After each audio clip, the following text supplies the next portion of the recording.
محترم پیارے بھائیو، آج آپ کی خدمت میں ایک ایسا ٹاپک لے کر میں حاضر آیا ہوں جس کو سن کر آپ یقیناً کسی نتیجے پر پہنچ جائیں گے، کیونکہ آج روئے زمین پر بے شمار فرقے کام کر رہے ہیں اور ہر گھر کی کیفیت یہ ہے کہ ہر گھر میں 2-3 فرقے کام کر رہے ہیں۔ ایک بھائی اہل سنت والجماعت سے جڑا ہوا ہے، دوسرا تبلیغی جماعت سے جڑا ہوا ہے، تیسرا جماعت اسلامی سے جڑا ہوا ہے، کوئی اہل حدیث سے جڑا ہوا ہے۔ غرض کہ اگر بڑی فیملی ہے تو اس بڑی فیملی میں 4-5 فرقے تو آپ کو مل ہی جائیں گے بآسانی۔ لیکن ایسے حالات میں آپ جنتی فرقے کو تلاش کر رہے ہیں اور آپ تشویش میں پڑے ہیں کہ ہر کوئی اپنے آپ کو جنتی کہتا ہے، تو آخر جنتی فرقہ کون سا ہے؟ نبی آخر الزمان صلی اللہ علیہ وآلہ وسلم نے جو اس کی واضح علامت بیان فرمائی تھی، جب صحابہ نے نبی کونین علیہ السلام کی زبان حق کے ترجمان سے یہ سنا تھا کہ بنی اسرائیل میں 72 فرقے تھے، میری امت میں 73 ہوں گے، ایک فرقہ جنتی ہوگا، باقی سب کے سب جہنمی ہوں گے، تو نبی آخر الزمان صلی اللہ علیہ وآلہ وسلم کی خدمت بابرکت میں صحابہ نے عرض کیا تھا، یا رسول اللہ علیہ السلام وہ جنتی فرقہ کون سا ہوگا؟ تو نبی آخر الزمان صلی اللہ علیہ وآلہ وسلم نے واضح طور پہ فرمایا تھا، ما انا علیہ واصحابی، جو میرے اور میرے صحابہ کے راستے پر ہے وہی جنتی فرقہ ہے۔ محترم پیارے بھائیو، اب آپ کے سامنے میں ایک تھرمامیٹر رکھتا ہوں، جس تھرمامیٹر کے ذریعے آپ جنتی فرقے کی پہچان آپ کے لیے آسان ہو جائے گی۔ آج جتنے بھی فرقے دنیا میں کام کر رہے ہیں وہ سب کے سب کا ایک عقیدہ ہے کہ اللہ کے علاوہ کوئی غیب نہیں جانتا،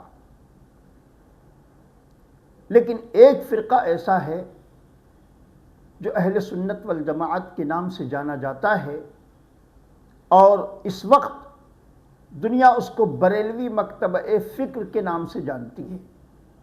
یہ ایک فرقہ ایسا ہے جو یہ کہتا ہے کہ اللہ بھی غیب جانتا ہے اور اللہ کی عطا سے اللہ کے محبوب بندے بھی غیب جانتے ہیں۔ یہ اہل سنت والجماعت مکتبہ فکر، بریلوی مکتبہ فکر کا یہ عقیدہ ہے کہ اللہ بھی غیب جانتا ہے اور اللہ کی عطا سے اللہ کے محبوب بندے بھی غیب جانتے ہیں۔ باقی جتنے فرقے اس وقت روئے زمین پہ کام کر رہے ہیں ان تمام کا ایک ہی عقیدہ ہے، وہ کہتے ہیں کہ اللہ کے علاوہ کوئی غیب نہیں جانتا۔ اچھا، ایک بات یہ بھی دیکھیں آپ کہ جتنے فرقے ہیں جو یہ کہتے ہیں کہ اللہ کے علاوہ کوئی غیب نہیں جانتا، یہ کہتے کچھ اور ہیں لیکن ان کا باطن کچھ اور ہے۔ ظاہر میں تو یہ اعلانیہ یہی کہتے ہیں کہ اللہ کے علاوہ کوئی غیب نہیں جانتا، لیکن اگر آپ ان کا باطن دیکھنا چاہیں تو ان کے لٹریچر ایسے عقیدوں سے بھرے پڑے ہیں جس میں بندوں کا علم غیب بھی ثابت ہوتا ہے۔ محترم پیارے بھائیوں، میں کوئی 1.5-2 سال پرانی کتاب آپ کے سامنے نہیں رکھوں گا کہ جس کتاب کا آپ نے نام تک نہ سنا ہو، جس کتاب کو آپ نے دیکھا تک نہ ہو۔ ایک ایسی کتاب اس وقت جو مسجدوں کی زینت بنی ہوئی ہے، مسجدوں میں میناریں نہ ہو چلتا ہے، لیکن مسجدوں میں فضائل اعمال نہ ہو نہیں چلتا۔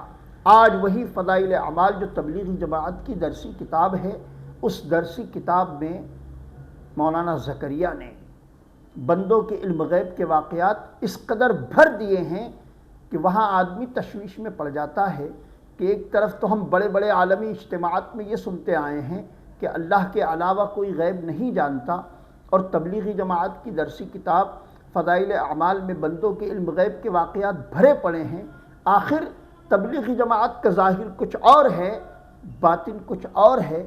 اب ہم تشویش میں ہیں کہ ہم کریں کیا؟ محترم پیارے بھائیوں، آپ فضائل اعمال کو دیکھیں۔ فضائل اعمال کے فضائل صدقات میں مولانا زکریا نے ایک واقعہ نقل کیا ہے۔ وہ لکھتے ہیں کہ شیخ ابو یزید قرطبی رحمۃ اللہ تعالی علیہ ایک تابعی بزرگ ہیں۔ شیخ ابو یزید قرطبی رحمۃ اللہ تعالی علیہ فرماتے ہیں میں نے اپنے بزرگوں سے سنا تھا جو اپنے مرحومین کے لیے 70,000 کلمے پڑھ کر ایصال کر دے رب تبارک و تعالیٰ اس کلمے کی برکت سے اس مرحوم کی مغفرت فرما دیتا ہے۔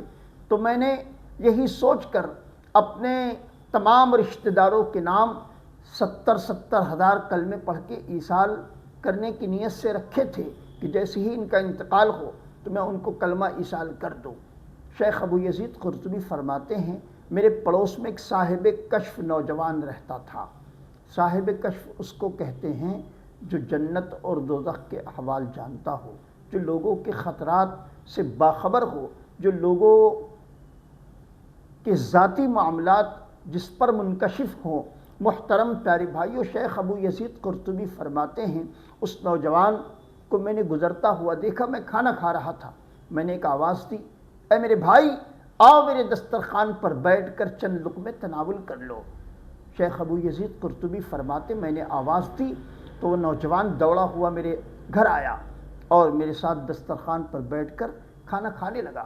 ابھی اس نے پہلا ہی لقمہ اٹھایا تھا کہ ایک چیخ بلند کی، اے شیخ ابو یزید میری والدہ دوزخ کی آگ میں جل رہی۔ شیخ ابو یزید قرطبی فرماتے ہیں یا اللہ، بیٹھا میرے دسترخوان پر ہے اور اپنی والدہ کو جہنم میں جلتا ہوا دیکھ رہا ہے، کہیں یہ ڈھونگ تو نہیں رچا رہا، ابھی اس کو چیک کرتا ہوں۔ شیخ ابو یزید قرطبی فرماتے ہیں میں نے اس کو چیک کرنے کے لیے دل ہی دل میں 70,000 کلمے اس کی والدہ کو ایصال کر دی۔ ابھی میں کلمے ایصال کر کے فارغ ہی ہوا تھا کہ اس نے دوسرا لقمہ اٹھایا اور پھر ایک چیخ بلند کی، اے شیخ ابو یزید میری والدہ نجات پا گئی۔ شیخ ابو یزید قرطبی فرماتے ہیں کہ پہلے لقمے پر دوزخ کی آگ میں جلنا اور دوسرے لقمے پر نجات کا مل جانا یہ کیسے ممکن ہے؟ تو اس نوجوان نے کہا، اے شیخ ابو یزید تم نے دل میں جو 70,000 کلمے میری والدہ کو ایصال کیے ہیں کیا وہ بیکار جائیں گے؟ محترم پیارے بھائیو، دیکھا آپ نے، اس بات سے صاف ظاہر ہوتا ہے کہ اللہ کو بھی غیب کا علم ہے اور اللہ کی عطا سے بندوں کو بھی علم غیب اللہ نے عطا کیا ہے، اور یہی عقیدہ اہل سنت والجماعت کا ہے۔ اور آج کے اس دور میں اہل سنت والجماعت بریلوی مکتبہ فکر کے نام سے جانی جاتی ہے، ورنہ جتنی جماعتیں روئے زمین پر کام کر رہی ہیں ان تمام کا یہ عقیدہ ہے کہ اللہ کے علاوہ کوئی غیب نہیں جانتا۔ اب میں آپ سے یہی روک کر آپ کو ایک بات پوچھنا چاہتا ہوں، میں نے جو حدیث پاک پڑھی ہے، نبی کونین صلی اللہ علیہ وآلہ وسلم فرماتے ہیں مومن دھوکہ کھاتا ہے لیکن مومن کبھی کسی کو دھوکہ دیتا نہیں ہے۔ آج بے شمار لوگ اہل سنت والجماعت سے کٹ کر فرقہ باطلہ میں گئے ہیں، یہ بیچارے دھوکے میں چلے گئے ہیں، چونکہ مومن تو دھوکہ دیتا نہیں ہے۔ اب جو لوگ دھوکہ دے رہے ہیں کیا وہ مومن ہیں؟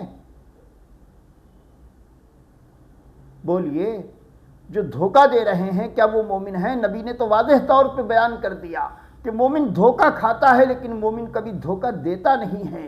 تو بے شمار لوگ اہل سنت والجماعت سے کٹ کر لوگوں کے دامے فریب میں آ کر، لوگوں کے دھوکے میں آ کر اہل سنت والجماعت کو چھوڑ کر فرقہ باطلہ میں جا چکے۔ لیکن پیارے بھائیو، یہ فرقہ باطلہ کے لوگ جو لوگوں کو بھلائی کی طرف بلانے کا ڈھونگ رچ رہے ہیں، لوگوں کو بھلائی کی طرف بلانے کا اور لوگوں کو جنت کے راستے پر لے چلنے کا جو ڈھونگ رچا رہے ہیں، یہ یقیناً مسلمانوں کے ساتھ دھوکہ کر رہے ہیں، مومنوں کے ساتھ دھوکہ کر رہے ہیں، اور ان کا ظاہر کچھ اور ہے، باطن کچھ اور ہے۔ یہ اپنے عالمی اجتماعات میں تو یہی کہتے ہیں کہ اللہ کے علاوہ کوئی غیب نہیں جانتا۔ میرے پیارے بھائی، پھر یہ کتابوں میں اس طرح کے واقعات درج کرنے کا مقصد کیا ہے؟ بھولی بھالی سنی عوام کو اپنے دامے فریب میں لے کر ان کو صحیح راستے سے بھٹکا کر جہنم کے راستے پر لے چلنا ان کا مقصد حیات ہے۔ آپ کی خدمت میں عرض ہے، براہ کرم ان کے دھوکے سے اپنے آپ کو بچائیں، اپنی نسلوں کو بچائیں، اور یاد رکھیں جو غلط فہمی کا آپ شکار ہیں اس کو بھی میں واضح کیے دیتا ہوں۔ یاد رکھیں ہم اللہ تبارک و تعالیٰ کا جو غیب ہے یہ اس کا ذاتی علم غیب ہے، لیکن بندوں کے پاس جو کچھ علم ہے یہ بندوں کا ذاتی نہیں، یہ اللہ کی عطا ہے۔ ایون رسول اللہ صلی اللہ علیہ وسلم کے پاس بھی جو غیب کا علم ہے یہ بھی اللہ کی عطا ہے۔ اللہ کا علم یہ اس کا اپنا ذاتی ہے، اس کو کسی نے دیا نہیں، یہ اس کا ذاتی علم غیب ہے۔ لیکن بندوں کے پاس جو کچھ علم غیب ہے وہ اللہ کی عطا ہے۔ میرے ایک شعر میں نے اس کو واضح کیا ہے کہ غیب داں نبی جمال اختر، غیب داں نبی جمال اختر، علم ذاتی نہیں عطائی ہے۔ تو بندوں کا علم غیب یہ اللہ کی عطا ہے۔ ہاں اگر کوئی بندوں کے علم غیب کو یہ بندوں کا ذاتی علم غیب مانتا ہے تب تو یہ شرک ہے۔ لہذا اگر کوئی ایسا عقیدہ رکھتا ہے تو اس کی خدمت میں ہاتھ جوڑ کے عرض ہیں آج اپنے اس گناہ سے سچی توبہ کر لیں، چونکہ اللہ تبارک و تعالیٰ قرآن مجید فرقان حمید میں فرماتا ہے ان الشرک لظلم عظیم، اللہ شرک کو معاف نہیں فرمائے گا۔ اگر آپ شرک میں مبتلا ہیں تو براہ کرم اس شرک سے سچی توبہ کر لیں۔ رب تبارک و تعالی ہم تمام کو حق کو جاننے، حق کو پہچاننے اور حق پر عمل کرنے کی توفیق عطا فرمائیں۔ محترم پیارے بھائیوں، آپ کا یہ چینل سرکار بردرز اسی لیے بنایا گیا ہے تاکہ ہمارے بھولے بھالے سنی صحیح العقیدہ مسلمانوں کو فرقہائے باطلہ کے دام فریب سے بچایا جائے۔ روزانہ اس طرح کی ایک ایک کلپ آپ کی گوش گزار کی جائے گی اور آپ کی خدمت میں ہاتھ جوڑ کے عرض ہیں ابھی تک آپ نے یہ چینل کو سبسکرائب نہ کیا ہو تو پہلی فرصت میں اپنا موبائل اپنے ہاتھ میں لیں، یوٹیوب پر جائیں اور سرکار بردرز کو فوراً سبسکرائب کریں۔ رب تبارک و تعالی مجھے اور آپ تمام کو بھلائیوں کو عام کرنے اور برائی سے امت کو بچانے کی توفیق عطا فرمائے۔